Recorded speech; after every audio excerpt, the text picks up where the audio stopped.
Bone, estate planning, elder law, probate, and guardianship attorney in the Dallas-Fort Worth Metroplex. And today we're going to talk about some additional estate planning strategies for blended families.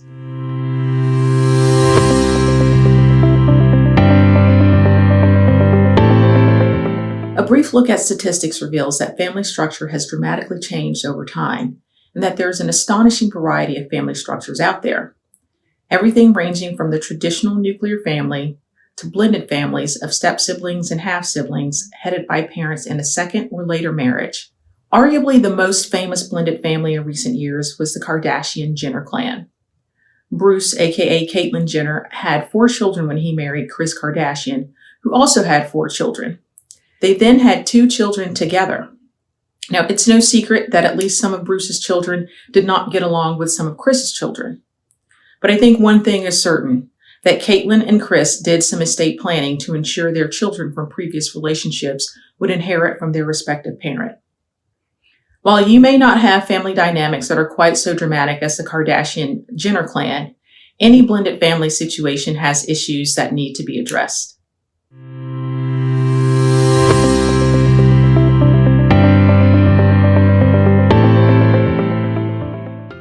First things first, you need to have honest conversations with your spouse about your goals for the future, your existing finances, and how you would like your assets to be distributed. While these conversations have the potential to be emotionally charged and difficult, for instance, what if your husband's oldest son can't manage his finances, but he's in denial and he refuses to talk about his son's past business mistakes? You need to air your concerns in a safe context. Sweeping problems under the rug will all but guarantee hurt feelings and negative financial ramifications later. One big concern will likely be to make sure that each spouse's portion of the estate goes to each desired beneficiary. In other words, if you have a child from a previous relationship, that child's inheritance needs to be protected, especially if the child's parent is the first spouse to pass away. For instance, after the first spouse dies, what if the surviving spouse amends the documents to remove whomever he or she wants from the inheritance, including the deceased spouse's children? Your children need fairness, as do your spouse's children.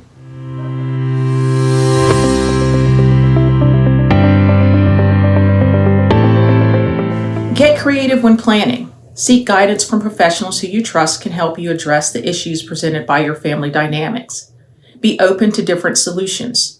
Likewise, think about contingencies and ask what if a lot. By examining all your fears and similarly exploring possible solutions, you will be more likely to find a better plan that will give you more peace of mind. Finally, recognize that estate planning is a fluid process. The plans you make today, or within the next 3 months, let's say, will likely need to be revised and amended as the years pass. For instance, over the next decade, your wife's oldest daughter might start a business, marry, and have children. Your plan then should be updated to reflect her new financial reality and challenges. One or both of you may experience a significant health crisis and now must consider planning options you had not previously thought you needed to consider. So let's talk about some tactical planning tools and solutions.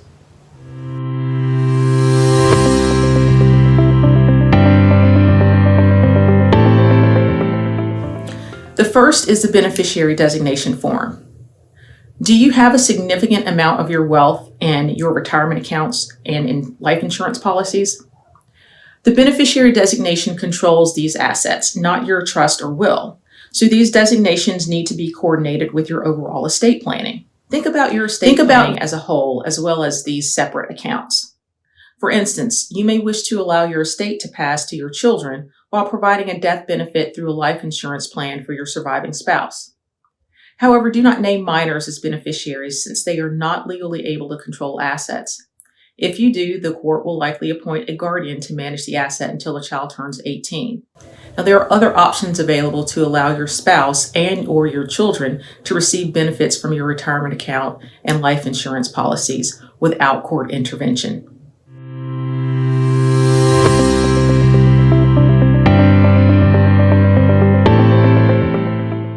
Next is the Advanced Healthcare Directive.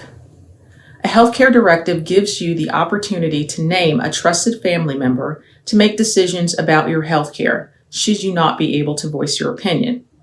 Keeping your healthcare directive up to date is always helpful for your physicians and other medical professionals in the event of an emergency. This is also a chance to discuss your feelings about burial arrangements, organ donation, and end-of-life care with your new spouse.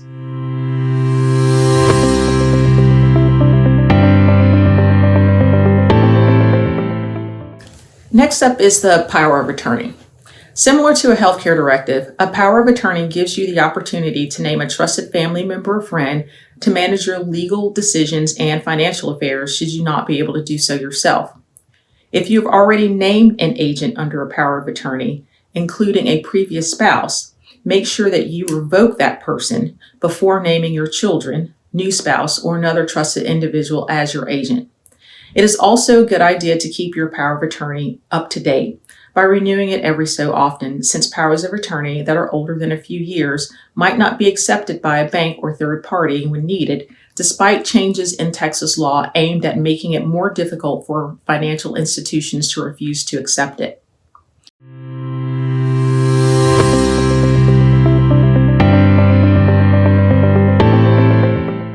Next is trusts.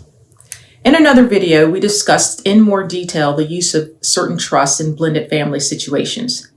As a reminder, trusts are probably the most flexible estate planning tool out there.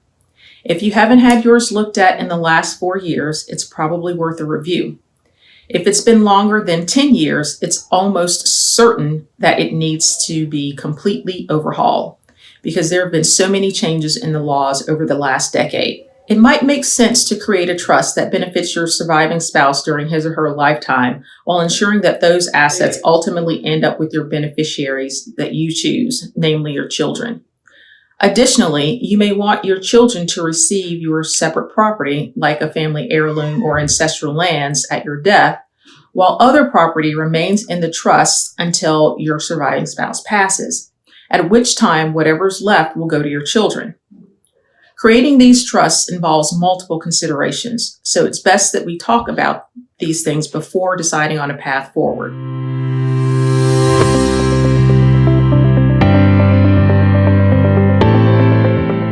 Most of us want to take care of our spouse, our children, and maybe some other family members too. But letting everyone else work out the details after you are gone or incapacitated means chaos, and sadly, the risk of a family being torn apart. In a blended family, this can be particularly disastrous. Blended families often have family dynamics that significantly impact estate planning decisions.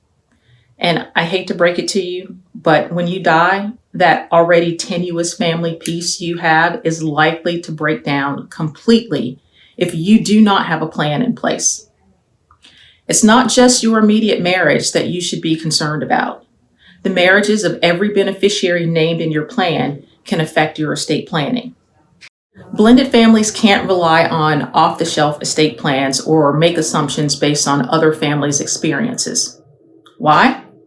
Because every family, blended or otherwise, presents its own set of challenges, both personal and legal. Proper estate planning can alleviate your concerns about your unique family situation, giving you the confidence and peace of mind that your wishes will be carried out. Work with an experienced estate planning attorney to understand the obstacles and opportunities available to you and your family. I'm Antoinette Bone, estate planning, elder law, probate, and guardianship attorney in the Dallas-Fort Worth Metroplex. If you found this content useful and would like to see more like it, please subscribe to my page, like this video, and don't forget to tell your family and friends. Thank you for watching, and I'll see you next time.